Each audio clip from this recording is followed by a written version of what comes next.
Hello Australia, Mitch is away, I'm in charge and the circus has come to town. And what a show we've got for you tonight. Is it all right for atheists to effectively tell us that we're all going to hell in a handbasket? The gay marriage debate. What if you're a gay man, can't find a long-term relationship for somebody to get married to? And Osama bin Laden is dead. It's meant to be joy and happiness, but we're still talking about war. We're going to be discussing that and so much more with our star-studded panel coming up soon.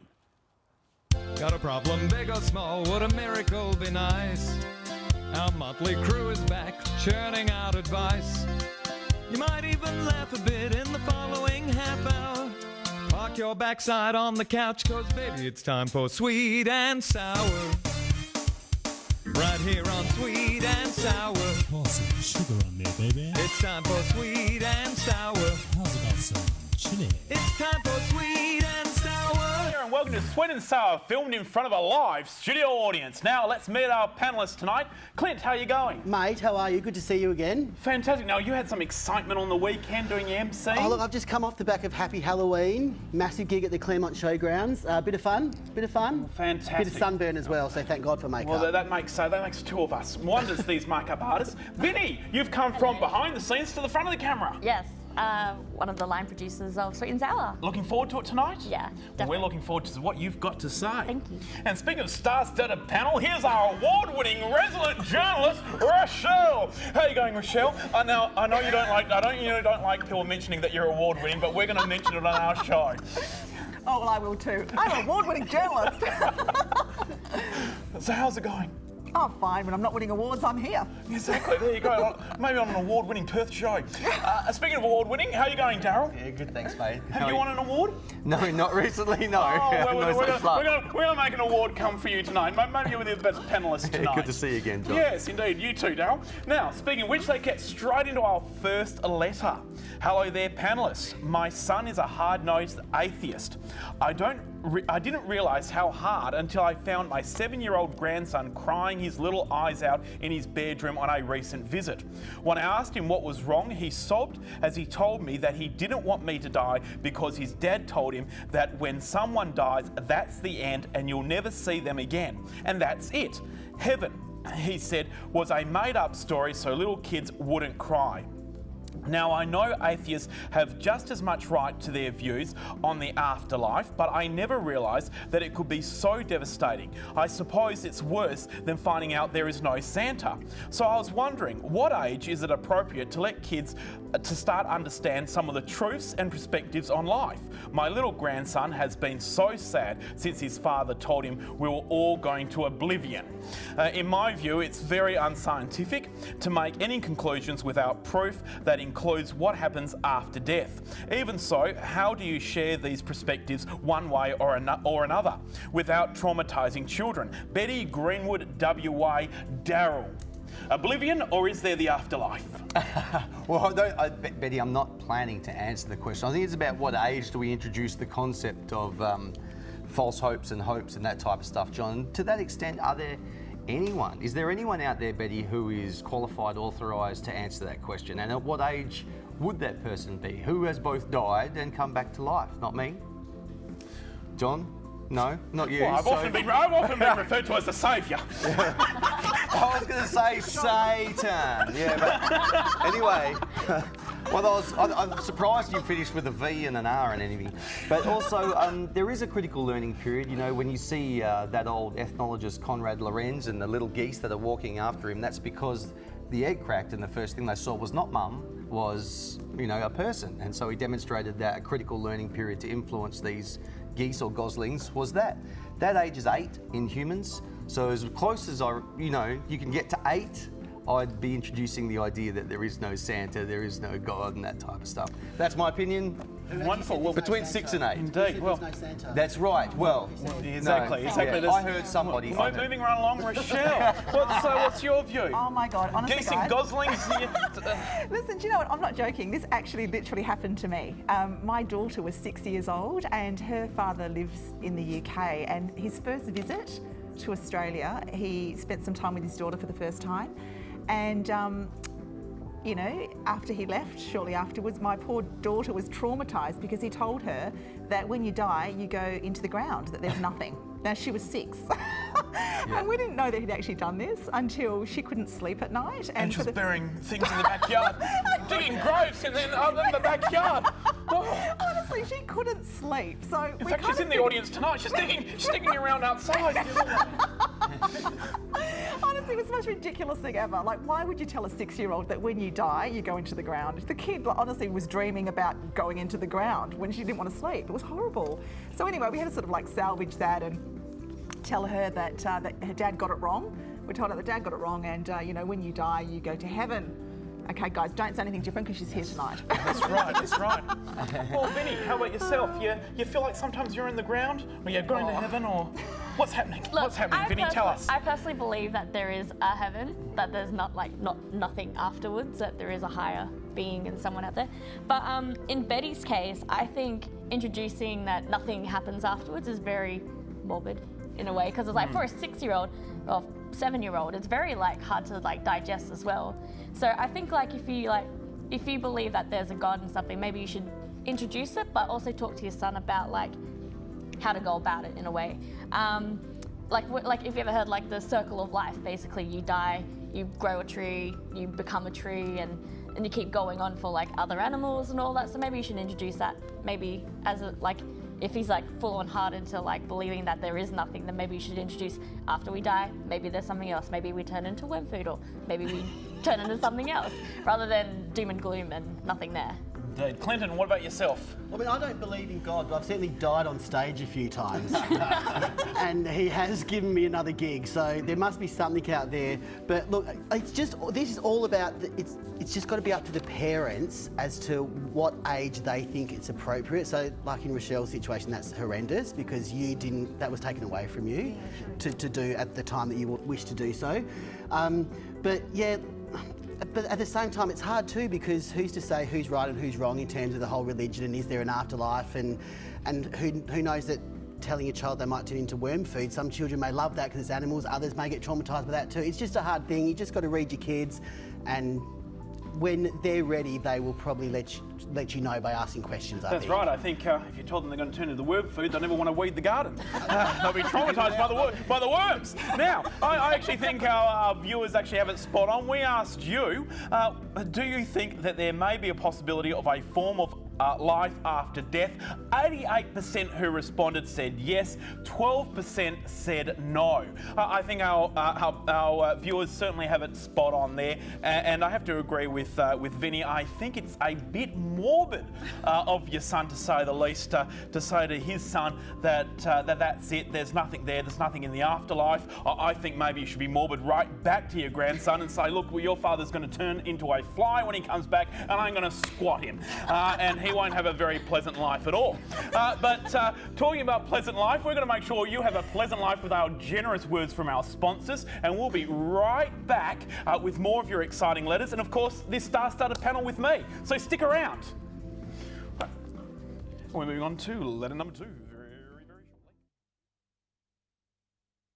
shortly. Getting in touch with Sweet and Sour is easy. Just head to sweetandsour.net.au to send us a letter. And while you're there, why not check out our past episodes? Plus, don't forget to like us on Facebook and follow us on Twitter. And for a behind-the-scenes look at Sweet and Sour, check us out on Instagram.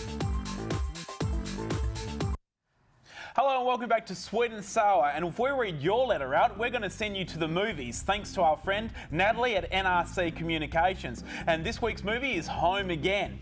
Now, moving right along to letter number 2. Hello panellists, I'm gay, I've never had a long-term partner, and here we are in the middle of this ridiculous marriage survey. Next year, I'll be 30, and I've never had a boyfriend. Don't get me wrong, I'm no virgin or anything. I had sex for the first time with a girl when I was in my late teens, but that was more through peer pressure. Since then, I've had some one-night stands, but nothing more than that, and usually when I was on a holiday and travelling somewhere. I'm not unattractive, a lot of people say that, but I was a moderately successful catalogue and photographic model until 5 years ago. I graduated from uni as a dentist, so I figure I could be considered a bit of a catch. but for some reason I'm not. I agree that I'm not much good at small talk, but is that a failing? I'm possibly a little effeminate, but I'm still very fit and healthy looking. I go out very often with girlfriends, and all of whom have tried to set me up with guys. I've been on 100 set-up dates, but I rarely get asked out on a follow-up. I don't know what I'm doing wrong. Some tips for getting my partner would be very much appreciated. Please, Michael Manley from New South Wales. And I take an oath, viewers, this is not me writing the letter. Clinton, what do you think? Mate, look, I think this letter personifies a little bit of maybe what's wrong in the dating world at the moment. Like, we've got Tinder and Plenty of Fish and Catch of the Day or whatever it's called. There's so many around. I think people are always looking for the next best thing. And I think it's actually harder now for people to find a partner than what it has been in the past, because there are so many options. There are so many options, and people aren't meeting each other at pubs or, you know, through family, friends or whatever anymore, I don't think. I really think that people probably just need to take a little step back. And he needs to focus. He sounds like a nice dude. He's just got to focus on what you've got, Michael. So you said you used to be a model. You're obviously good looking. You're fit. You're healthy. You're a dentist. You're 30 years old. Focus on what you have and all the positives about yourself, and not what's wrong. So I'll be 30. I've never had a boyfriend. Like, don't focus on the negatives, mate. Focus on what's good about you, and also don't try to make it happen. Just let it happen. Vinny, what do you think? Just let it happen? First of all, I think he's straight, like, is straight in a way that he, like, goes out with many, like, dates and everything, but, like, he's lost his virginity and everything, but he's gay virgin. So he doesn't know what he's doing, basically. Oh, I don't think he's any gay virgin. I think we can discount that one right now. Again, this is not me, everybody. There's been a few rides on that bike, I think. Don't worry about that. It is 2017, and I think we should stop waiting for people to wait for them to ask you out. I think you should be the first person to ask them out. Because, like, it's like, I've done that. I've asked, like, a guy out and be like, hey, and then you follow up with the second one going, hey, want to catch up or take a movie or something, like, later on. So take that risk and see where you go with it, I guess. What about yourself, Rashelle? I reckon stalking would be the way to go. I mean, he's been on 100 dates. Nobody's calling him back. I think it's time to try the stalking. Are we not talking about you for sure? Again, it's not me. It's not me. I tell you. Look, I think clearly, he said, I'm not much good at small talk, but is that a failing? Can I just tell you that is a failing? I think clearly if you're on a date, it's not going well. Apparently you've had 100 set-up dates. Surely you should start revisiting your strategy. Potentially learning how to talk to people or even listen to them. So, I don't know, get a friend to just, you know, workshop dating. Sit down with them. Yeah, they literally workshop dating, like literally just, you know, pretend to be on a date with someone and get them to help you get through the first 2 minutes of it without putting someone to sleep. Darryl, have you ever experienced that? Well, I have to admit, I was going to say, I haven't found a gay man yet either. Just please don't put our viewers to sleep. I'm in the same boat as you, mate. Yet to find one that works just right for me. No, I have to be honest with you. I think that perhaps the problem, Michael, is self-awareness. You know, you talk and espouse about these fantastic talents, you know, qualities and attributes, but that'll be the assessment of somebody else that really likes you or not. And so far, the one consistent thing about you and all your shit relationships is you. So yeah, I'd like to leave it there if I could, really. Right, wonderful. Well, we've asked our viewers what they think. Are long-term relationships harder to establish and maintain in this modern age than a generation ago? 69% of you believe yes, 31% believe no. 69, that's right, 69. It's 69. All right. Maybe. I don't know what even your name is now. Maybe just a bit of the 69 you need to try, because that seems to be the magic number right out there, 69. Look, no doubt. I think potentially you are quite a catch. Obviously, something's going wrong there. I need to get my wisdom teeth out, so I'd love to meet a dentist. Contact Sweet and Sour. I'm available next week, and I can sit through a boring small chat. I'll chat for you. Okay. So stay with us, because we've got another exciting letter on the other side of this break from our generous sponsors. Thank you for joining us. We'll be right back. Well, that was exciting. Mana mana. Mana mana. Mana. Sweet and sour. It's time for Sweet and Sour. Right here on Sweet and Sour. Hello, welcome back. Straight into our last letter. Dear panel, we were ecstatic when we managed to assassinate Osama bin Laden. I remember hearing every Western leader utter the same comments in varying fashion about how jubilant they were because he was dead. I didn't hear a single comment from anyone along the lines that we hope the world will be a safer, happier place because of these actions. Perhaps that's because the actions were about vengeance rather than healing. And as most of us are aware, violence begets violence. And that's precisely what happened. Soon after, we found ourselves in the midst of ISIS and Al-Qaeda terror campaigns, which we hope is coming to a close now in Syria. So do any of us feel the world is a safer place? Do any of us feel terror attacks will evaporate around the world? Well, our focus has shifted to the antics of new terror idiots, Donald Trump and Kim Jong-un. What do you think might make for the Western world? What do you think it might take for the Western world to wake up to the fact that promotion of peace is only proper long-term course because every violent action begets a magnified violent reaction that lasts for decades, perhaps generations. And this is from Brendan from Prospect, South Australia. And who am I going to first? Who's the very lucky person? Vinny, you're first. Hello. What do you think? Look, when Osama bin Laden died, it was kind of like he cut off the head of one snake and two more appear. So that's exactly what like ISIS is that like it kept on coming and going, and then all of a sudden you got this big group that started like basically terrorizing a lot of people. So yeah, even when like his actions, like they were very violent, like when he died and everything.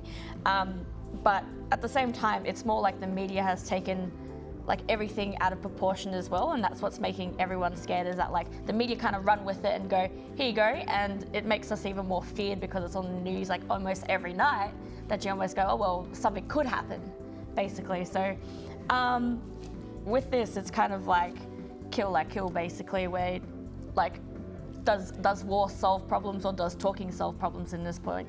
And to reach peace will be a very, not in the near future, but it will be like years to come, basically. And Clinton, what do you think? Love and happiness or destruction of all evil? Well, look, I don't think we're ever going to get rid of this threat of terrorism that we have, unfortunately. I don't think it's ever going to happen. I bury my head in the sand a little bit. I know I probably shouldn't as an adult, but I just live my life my peaceful, loving way. As long as I'm happy with my family and friends, I don't really get too caught up in the news of things. I think it can drive you insane.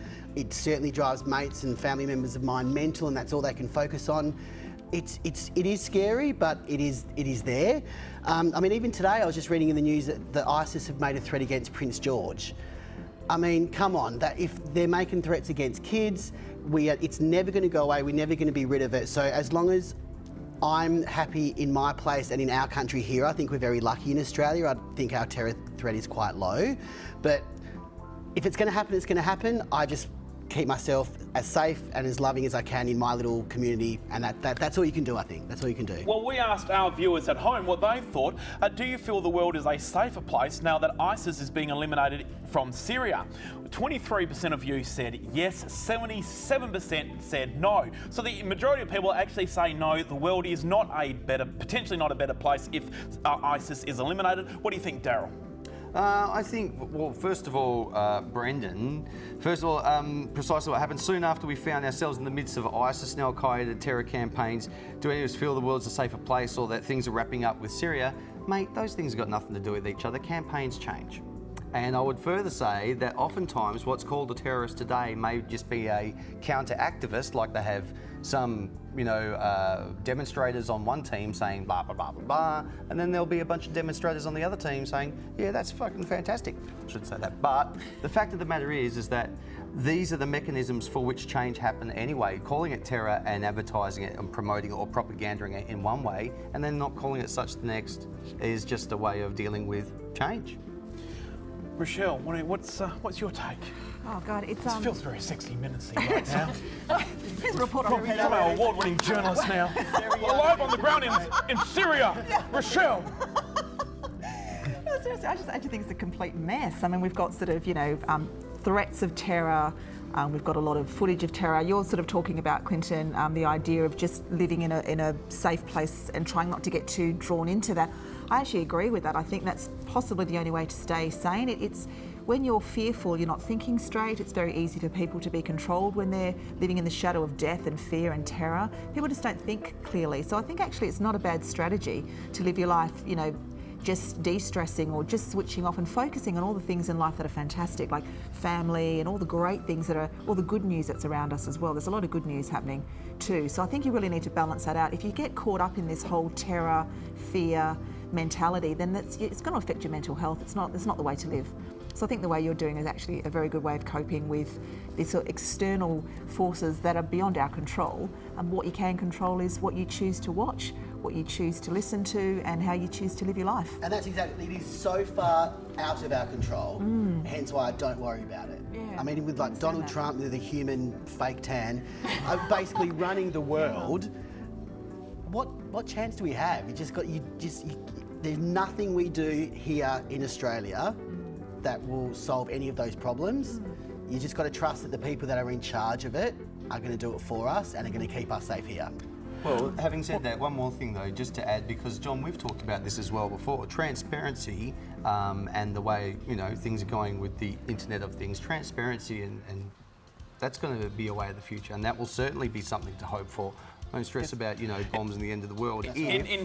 Indeed. And Brendan, you've certainly known to bring the tone down on this show, that's for sure. Well, let's bring it a little bit back up. We're still alive, everybody. We are still alive. Unlike letter number one, we are still here. We have not gone to oblivion, despite Brendan thinking everything's going to oblivion if we don't have peace and happiness on world Earth. Well, speaking of which, we need to choose a winning letter. Clinton, what's your winning letter? Number one. Oh, but I like letter two. Letter two? Letter one? What at Rashelle? One? Oh, we're going to letter one, we're going to letter two. Obviously that, I thought maybe my first date with the glasses, I thought that was a good touch. We could have done it live. The first sweet and sour wedding, who knew? Who knew what could have been? It could have been massive, it could have been huge. Look, I tell you, I think he's got plenty of money. He's got plenty of money. He should be buying me the glasses, okay? He should be buying me, exactly. He's a dentist, a dentist very good with his mouth. You should promote that, Mr. Dentist. Well, he is. He's very, very good. Very, very good. Very knowledgeable. Very knowledgeable. So I think no. I've never been accused of not being a team player. Letter number one. We're going to give it to you. So letter number one, we're going to go. Thank you, Clinton, for joining us. It's been a delight.